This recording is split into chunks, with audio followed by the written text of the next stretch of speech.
Welcome to the Business Spotlight podcast. My name is Kay Cote, and I'm your host here on the show.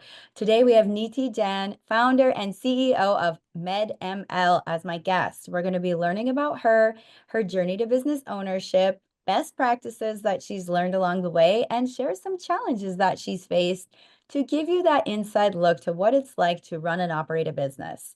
If this is your first time on our channel, be sure to like and subscribe to get notified when we drop episodes like this. Welcome, Niti. It's so great to meet you. Thanks for being on the show. Thank you, Kay. Thank you for considering me valuable enough to be on your show. And to everyone, please subscribe to Kay's show. They show a lot of good episodes. I myself went into few before coming to the show, so that I don't mess it up. Well, thank you so much. Yes, I'm so excited to chat with you, learn about your business. But before we dive into all things business, share a little bit about yourself. Well, I am a very simple girl. I'm a Delhi girl. Delhi is the capital of India, so I'm an Indian. And if people know what Delhi girls' characteristics or what they are infamous as well for, all everything. So famous, infamous, all those characteristics I have. So I'm a typical Delhi girl. So yeah, so that's what me. I'll keep it precise. Oh, wonderful. I'm super excited to dive in. You seem so fun. I'm excited to chat with you. So tell me a little bit about kind of like how did you get started? Did you move to Austin, or when did you come here, and what brought you into business? Okay, so there are three questions here. So, Yeah. firstly, how did I get started? So, okay, so I think that it was my destiny because I never planned to be an entrepreneur. I come from a business class family. I have seen my dad doing entrepreneur business, entrepreneur journey, and entrepreneur journey is not easy. It's very tough. So, I have always said that I will never become an entrepreneur for sure, period. So because I've seen my dad doing all of that business, so and my brother as well, he's a businessman. So but I had to become an entrepreneur. So that is why I think I landed up. The trigger point actually happened when I'm an actuary, so I was working for United Healthcare and AXA. So these companies I have worked for as an actuary, if there's some people who don't know, they are the people who kind of do pricing, reserving for the insurance companies. They are considered to be the god of insurance, but I'm not saying I'm the god of insurance, but the actuaries are considered to be like that. So yeah, so basically I was doing my job. My job was getting monotonous. I knew that beyond this, I will not be able to climb my ladder up. In the sense, I will not be. My passion was killing somewhere or the other. So yeah, so I discovered that entrepreneur journey is the most toughest thing. So let's get into that. That was my first trigger. And then obviously I knew the problem because I am from the industry, so I knew exactly what's the problem is, and we incorporated MedML. I came to Austin. It's been 4 years approximately. 4 years back, I came to Austin. Yes, for the business, I came to Austin to expand business, to grow business and US is the land of opportunity, like we all know. Here, I think US is the land of expats, or everybody is an expat here, mostly. I feel. So yeah, that is the reason I came but MedML, which is the name of my company or our company, is not solely for US. We have clients in Middle East, we have clients in LATAM, and so we are worldwide. But yeah, that's been my journey so far. Wow. Well, thank you so much for sharing a bit about that and a little bit behind the company. So you've been here for 4 years. When did you found the company? What year was that? So, formally, I founded MedML in 2021. I resigned in 2020, and believe me, I had no clue what I'm doing. So if you think that founders know from the day one what they will do, it is not like that. So I had no clue what I'm doing. All I knew that I will do it, Mhm. and I will because that is what I am. That I won't give up. So I will do it. I believed in myself, and I still think that I have not completely completed my journey. I'm still on the path of it. I've not achieved the success. I've just hit the little bit of it. So, but not the one that I want, and I want for myself. But yeah, so yeah, mainly like that. So that's what it is. So in 2020, I thought of I left the job. In 2021, I formulated MedML. And before we formulated, we had formally formulated, we had our first client. So I was extremely blessed by God. That's incredible. And looking at now what the company is today, I'd love to learn a little bit about your team, the team behind your company. How many team members do you currently have, and what are some of the roles within your company? So MedML, firstly, what is MedML? MedML is an underwriting platform. We are the very first underwriting platform created by the actuaries. I'm an actuary, so created by the actuaries for the underwriters. So it's definitely AI powered platform.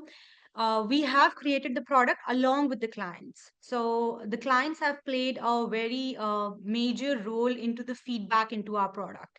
It is not that I dreamt of something and then I said, okay, let's do this.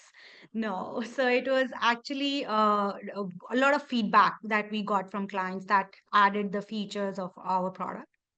Yeah. And our team is, we believe in I think if you see the Instagram story, the how the Instagram, had only 3 or 4 core people, and then how they developed their entire mansion through that.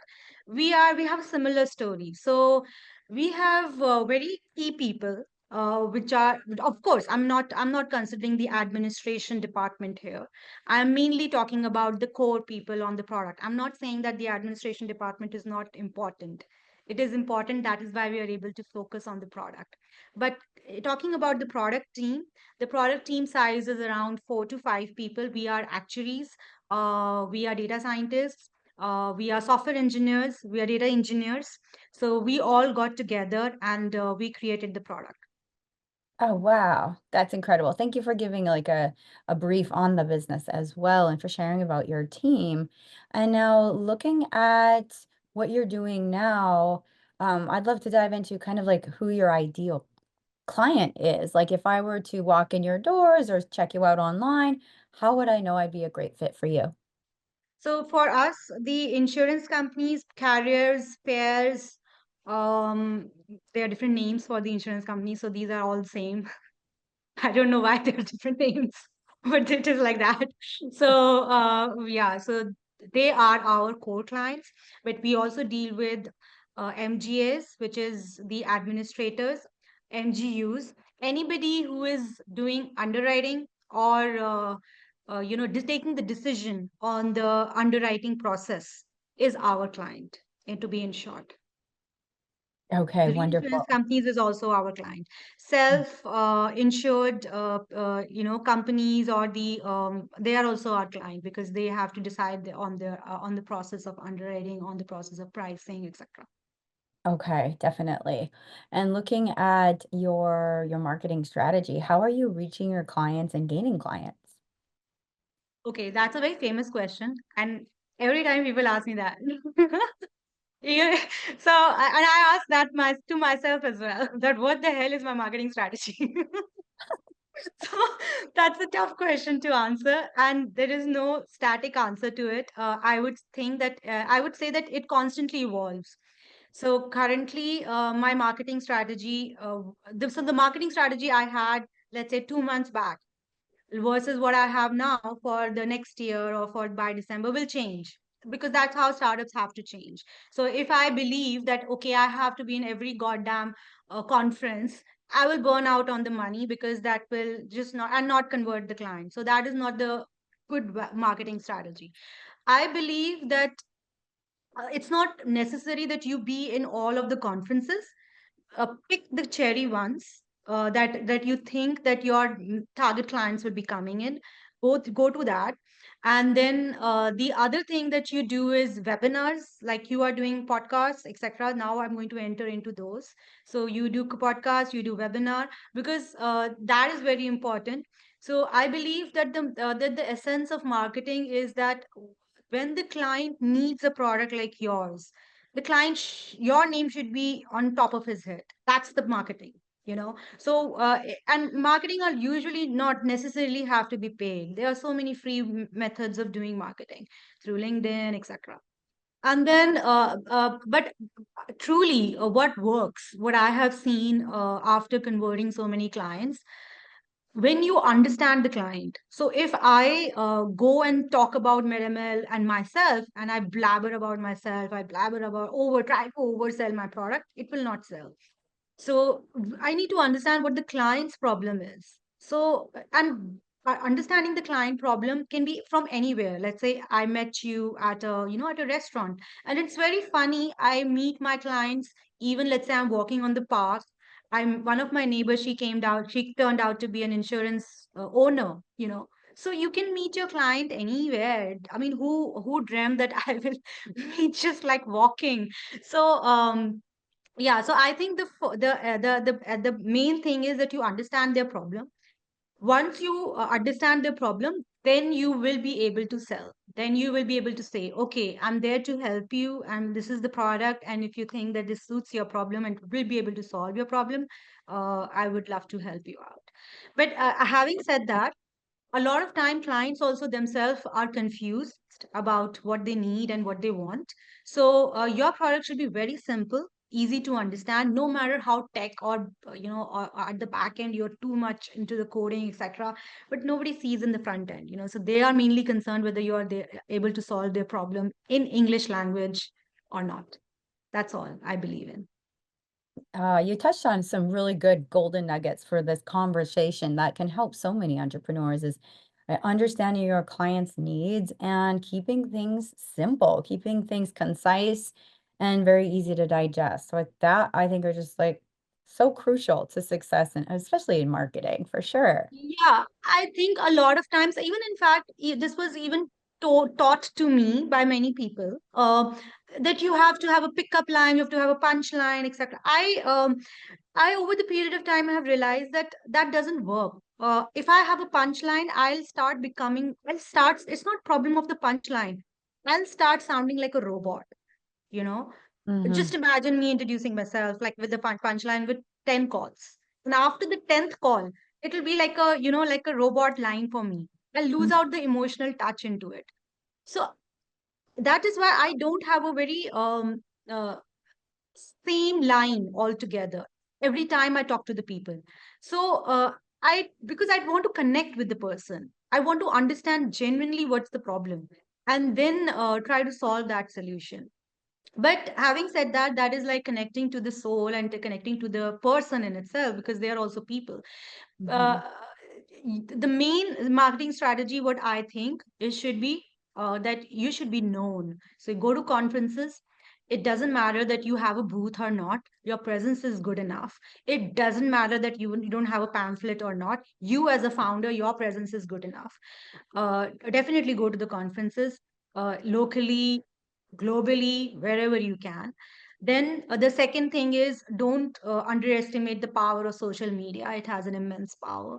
So go to webinars, attend webinars, talk to people about your journey, talk to people about your business, examples help, that how you help this company and that company. And these are the two core things. And then, yeah, of course, then partnerships is there. Then your investors will help you out, networking, those things are definitely will play a role. But these are the two key points. Definitely. Well, the marketing sounds like you're such in such a great place of being adaptable to what your clients needs and you're really growing. And I'd love to learn now, what are your plans for the next 3 to 5 years? Where do you see yourself in business? Okay, well, personally or business? Oh, within your business. Yeah. Okay, fine. No, actually, my personal life is business. So nothing, no It kind of difference here. goes together when you're the entrepreneur. Yeah. So, okay, so basically, I want there are two things that I want from MedML. Definitely, MedML is the underwriting platform, and underwriting is the entrance towards the insurance or the reinsurance companies. But eventually, I want that my dream for MedML is that it becomes a plug and play AI powered software. And whether that happens in 3 years, 4 years, I don't know. But till the time it doesn't happen, I will not give up. So, because I know that there will be a time when so many integrations are happening into the world, into the small startups for claims, for underwriting, for policy issuance, etc., etc. There will be a time when insurance companies' IT team will get fed up and they would want a single plug and play platform, which they just simply plug and the entire system becomes AI powered. That's where I want MetaML to be. Definitely, especially with AI going in the direction it's going, I could see that Yeah. happening for sure. Yeah. And looking at, now I like to bring it back to something you're facing now, because I'd love to be like transparent and share how entrepreneurs are working through challenges. So what is your biggest challenge in business right now, and what are the things that you're going through with that? Well, I believe that over the period of time, I've understood that the first thing that entrepreneurs need is to accept that you will be lonely. So loneliness is your friend. So you don't be scared about loneliness. Don't be so loneliness doesn't mean like sitting in isolation. Loneliness means that when you're taking a decision, it will be your decision. So if you think that you need a validation from somebody, from your from your mentor or something or the other, whether I'm doing right or wrong, uh, yes, you can take advice, but decision will be yours. So entrepreneur journey is a very lonely journey, even if you have a co-founder. So it will be your journey, it's your fight, and you against the world. It's very simply put.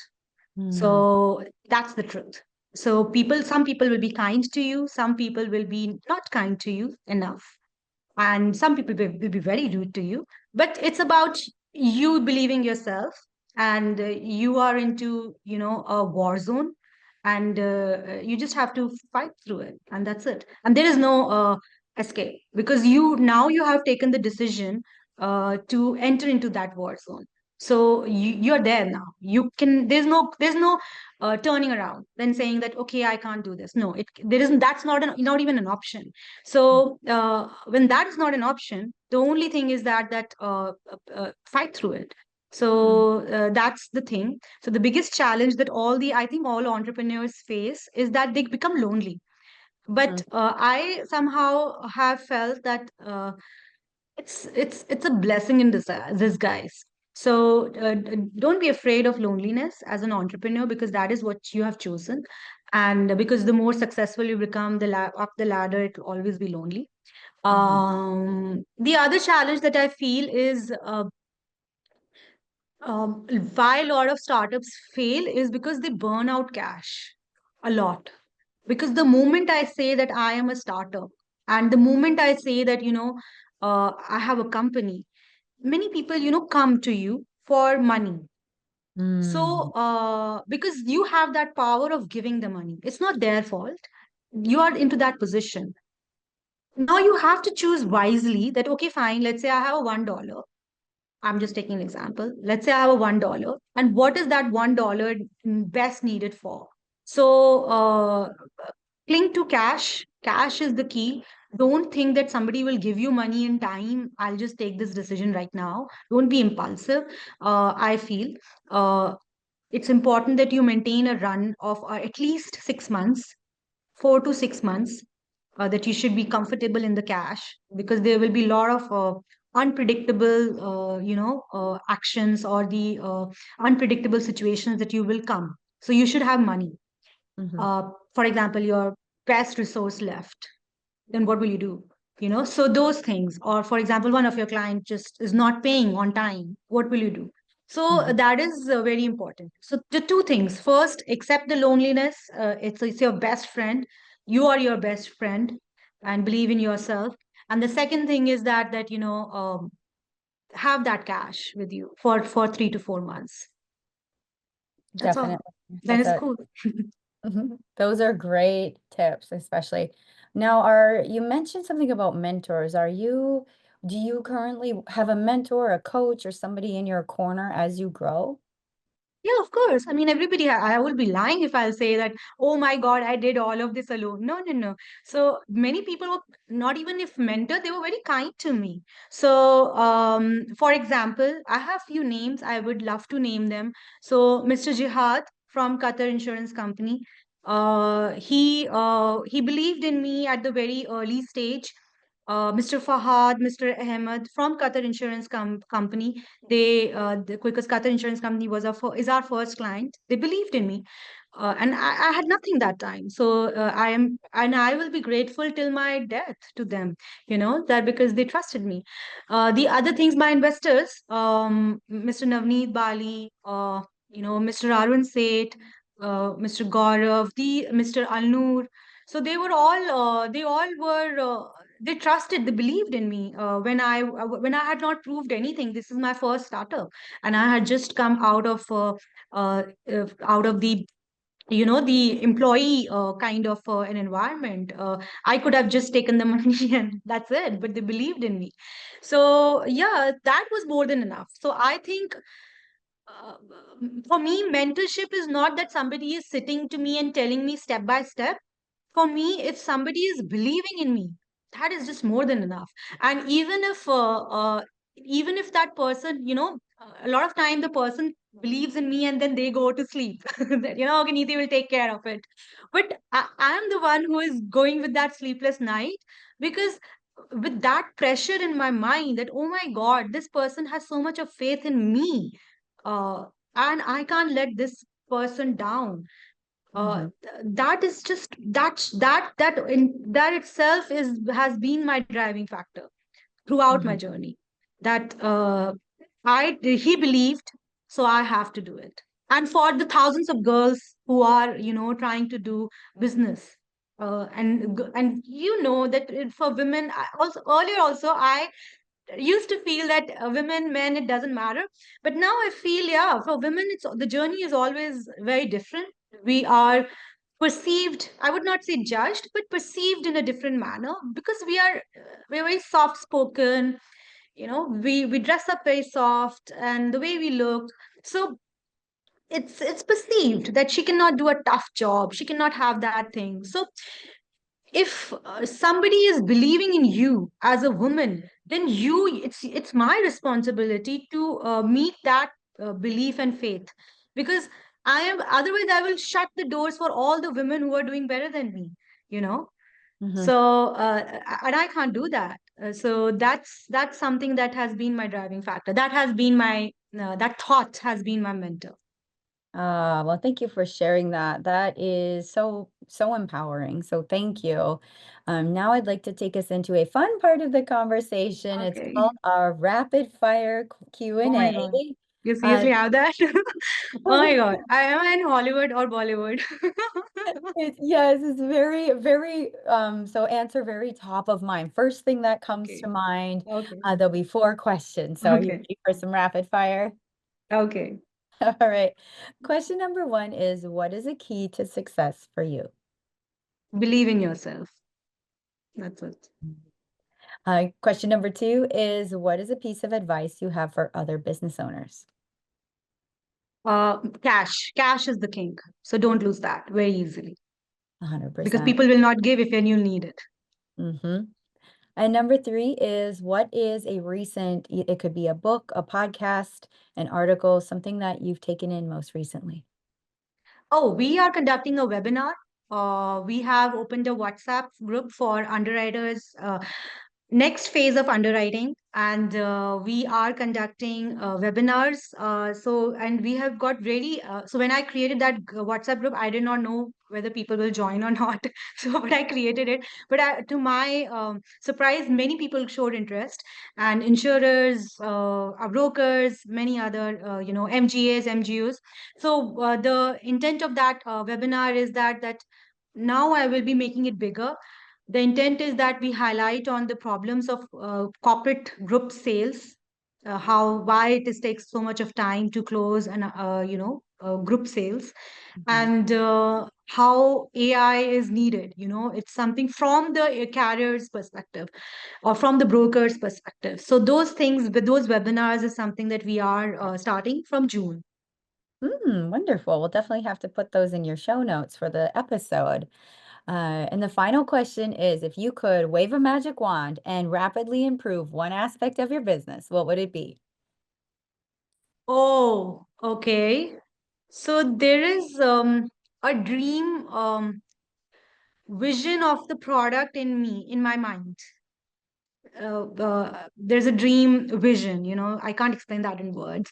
So, which I am getting developed and which is extremely exhausting. It's Oh, nobody's jam understanding. So, it's so exhausting. And I'm getting into so many fights with people. God bless them and God bless me. I believe that if I have a magic wand and I could just, and it has nothing to do with the tech, because the tech portion we are very good. It's about the design, it's about the look of the product, which I have in my mind. So that is something that I want the magic wand for. oh. Yes. Well, thank you for sharing that. And thank you for sharing all of the rapid fire questions. Before we get to our final question of the day, how can people connect with you and your business online? LinkedIn. LinkedIn is best. Or if you want to directly mail me, you can mail me. My email address is very simple. It's my first name, which is NITI, then period, which is dot, JAIN, my last name, at MedML. MedML is my name for my company, dot AI. Wonderful. Well, thank you so much. And for the final question today, what is most inspiring to you today? Inspiring. Um, Okay. So this is, I don't know whether you know it. So the most inspiring thing to me is the journey of Lord Krishna. So um, Lord Krishna is a Hindu god, and I believe a lot in Lord Shiva and Lord Krishna. They are my backbone. I am because they were there or they were supported me. So how Lord Krishna never gave up despite the troubles of his life. I believe that that has been inspiring for me because he was the god, and when the god never had a perfect life, how can I have a perfect life? And when god did not give up and still was happy, still was showing a lot of charm, etc., despite having all the troubles in the whole world, if you know the story of Lord Krishna. But he never gave up. So he was always smiling, he was always calm, etc. So I believe that has been inspiring for me, and I definitely follow that. Wow. Well, thank you so much for sharing everything today on the show. It has been such a joy to learn about you, learn about your business, and I wish you all the success. Thanks again for being on the Thank show. you. Thank you. Thank you, Kay. Have a nice time. Bye.